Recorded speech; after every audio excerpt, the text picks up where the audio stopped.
Buford home.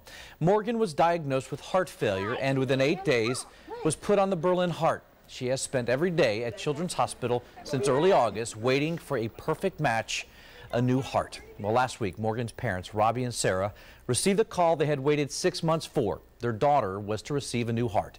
The Porters allowed us to be a part of the transplant. Now, some of the video may be difficult to watch, but at the same time, it is miraculous. Night falls, and all is quiet outside of MUSC Children's Hospital.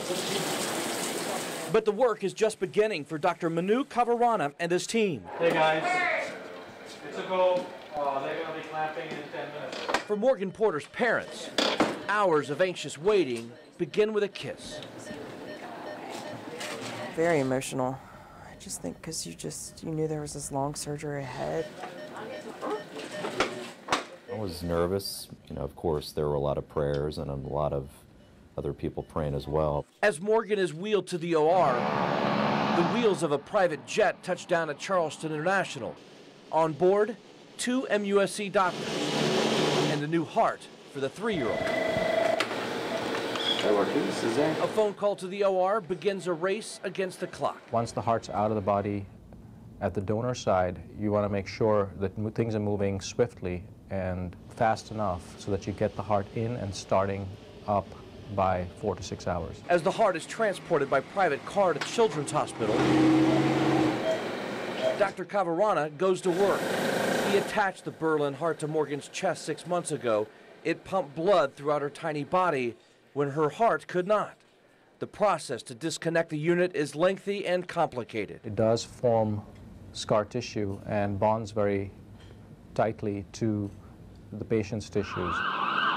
Just after midnight, Morgan's new heart arrives at the hospital. Okay, Dr. Enlow is here, and he's bringing the organ up himself. And Dr. K has roughly 2 to 3 hours to get that heart beating again. From the lobby to the 4th floor, the heart is carried by the waiting room where Robbie and Sarah are keeping vigil. It's kind of hard to put into words just what the sense was, but the sense of calm, I think, kind of touches on it because we knew the day had to come, and it finally came, and we knew that we were in the best hands that we could be. As Morgan's new heart is rushed in, her old heart is taken out. The hours pass by quickly. It's 2 in the morning when Dr. Kavarana calls for the new heart. Our recipient is O positive.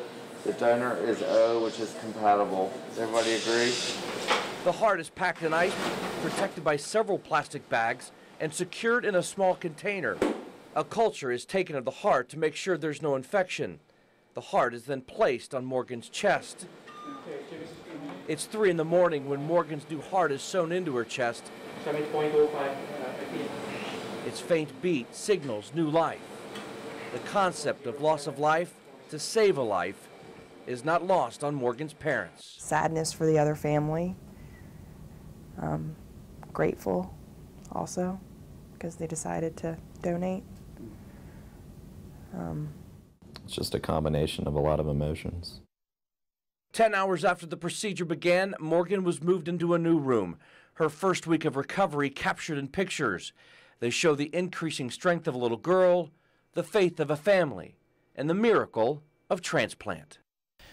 Morgan is expected to be at Children's Hospital for another couple of weeks. Her recovery will continue in town. The Porters will wait for Morgan's doctor to give her the thumbs up before they return to their Buford home.